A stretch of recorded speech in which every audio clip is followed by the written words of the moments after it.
ดี๋ยวมาเบิ่งทริคเล็กๆน้อยๆที่ใส่เทรด binary option นำกันตอนนี้คำกำลังรอหาจังหวะอยู่เดี๋ยวทุกคนมาเบิ่งนำกันเดี๋ยวคำจะอธิบายให้ทุกคนเบิ่งนำกันเลยปกติแล้วเนาะราคามันจะเป็นแบบนี้ทุกคน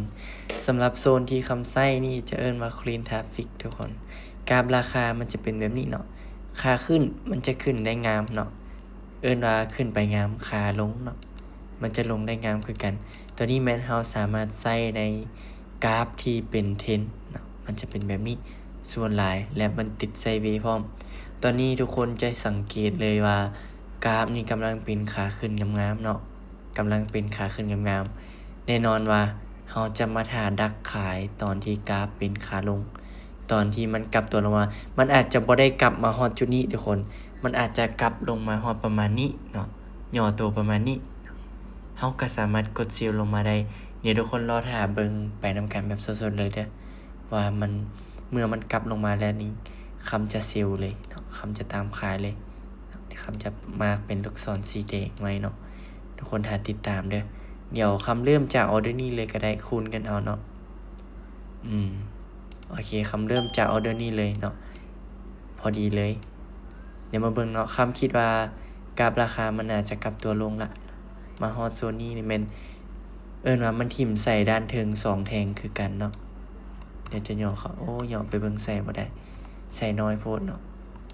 ตอนนี้มันกำลังกลับตัวลงมามันอาจจะลงมาบ่ได้หลายออเดอร์เฮาก็ต้องกำหนดกำไรเนาะ profit ของเฮาแล้วก็กำหนด stop loss ของเฮากำหนดเอาเฮาเทรด binary เนาะโอเคอันนี้เป็นออเดอร์แรกเด้อทุกคนบ่มีการตัดต่อเด้อออเดอร์แรกเลยเนาะลงมาแล้วเดี๋ยวเฮารอท่าจังหวะแล้วก็กดอีกบัตรนึงเนาะออเดอร์เมื่อกี้คำไป15วินนี่คำจะไป15คือเก่าเด้อเพราะว่ากำไรของคำต้องการ100เหรียญเนาะไป15คือเก่าเดี๋ยวคำจะขายให้เบิ่งเลยเนาะแล้วถ้าให้เทียนเคลื่อนที่ลงมาอีกก่อนเคลื่อนที่บ่นิ่งแต่ว่าเดี๋ยวคำลองกดซีลเบิ่งเนาะโอกาสลงต่อก็มีกันถ้าว่าลงต่อมาบ่ได้เนาะเฮาก็ทำการบริหารเงินเอาทบทุนขึ้นไปน้อยนึงทุกคนพอให้มันได้ทุนที่เฮาขาดทุนไป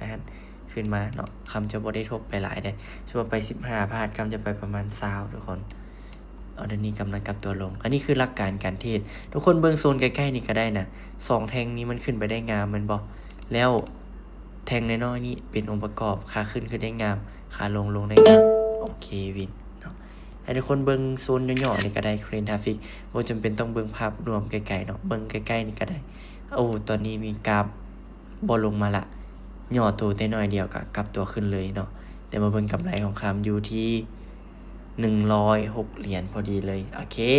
ถือว่าได้ตามแผนตามเป้าหมายอัตราการแสดงมื้อนี้ 50.56 ได้ตามแผนมื้อนี้นะเดี๋ยวมาเบิ่งออเดอร์นี้คำจะไปประมาณ8เด้อทันบ่โอเคทันเนาะยังขายลงมาทันเดี๋ยวมาลุ้นเบิ่งว่า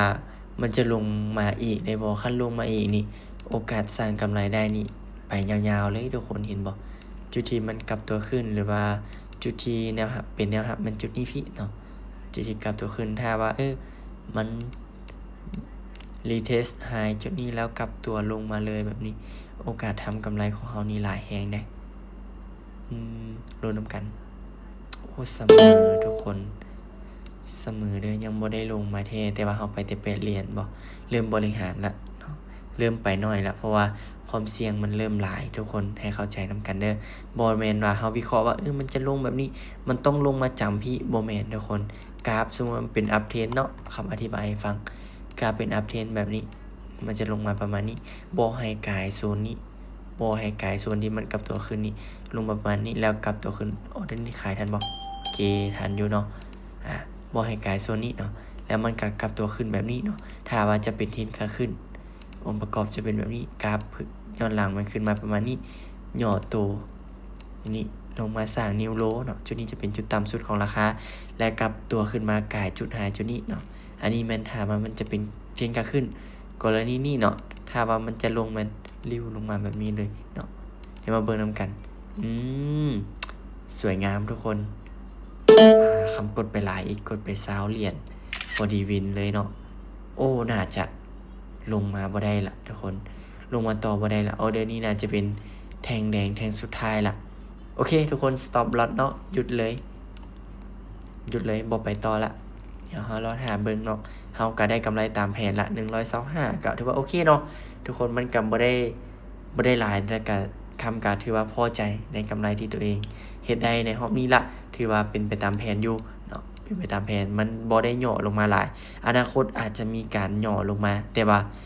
น่าจะหยุดละถ้าไปต่อนี้โอกาสขาดทุนเฮามีหลายเนาะเห็นบ่ยังย่อลงมาเรื่อยๆเนาะยังสามารถเล่นเซลล์ลงมาเรื่อยๆแต่ว่าหยุดก่อนพักก่อนทุกคนบ่โลภทุกคนเก็บกำไรเทื่อละหน่อยเนาะคลิปนี้จบเพียงส่ำนี้หวังว่าจะเป็นประโยชน์สำหรับทุกคนและก็ย้ำท้ายคลิปนี้บ่แม่นการชักชวนให้เข้ามาเทรดแต่อย่างใดสำหรับไผที่เทรดอยู่เนาะให้บริหารเงินดีๆศึกษาดีๆเนาะเพราะว่าถ้าเจ้าเทรดพลาดแล้วเนาะมันจะเฮ็ดให้เจ้าเสียเงินหลายเนาะและสำหรับไผที่จะเข้ามาเทรดให้ศึกษาดีๆเนาะเพราะว่าการเทรด binary นี่เนาะว่ามันเป็นทางเลือกสำหรับทุกคนเนาะมักแบบใดก็เลือกเอาให้เลือกด้วยตัวเองเนาะทุกคนคือคำเว้าเลยคำว่ากราฟมันขึ้นมาขณะนี้มันจะทำการเทขายลงเนาะคือคำเว้าไว้เป๊ะๆเลยแล้วมาเบิ่งอัปเดตกำไรเนาะนี่เนาะเห็นบ่มีการจกตาทุกคนวิเคราะห์ให้เบิ่งแบบสดๆนี่คือคำเว้าไว้เลยเนาะคำว่ามันขึ้นมาแบบนี้เนาะมันจะกลับตัวลงเนาะแล้วคำขายลงฮอดนี่คำได้กำไรตามแผนละคำหยุดเห็นบอกล่วงลงมาเลยนี่อันนี้คือการขึ้นมาเคลียร์ liquidity แถวนี้เนาะกินเงินทุกคนแล้วก็กลับตัวลงมาหาจุดเดิมที่เคยกลับตัวขึ้นมาเนาะนี่เลยทุกคนนิสัยของ Bitcoin คำอยู่กับตลาด Bitcoin มานี่หลายปีละเนาะคำฮู้และอยู่กับ Binary Option มานี่ก็หลายปีคือกันเนาะนี่เลยเนาะแม่นยำบ่แม่นยำก็เบิ่งเอาเป๊ะๆทุกคน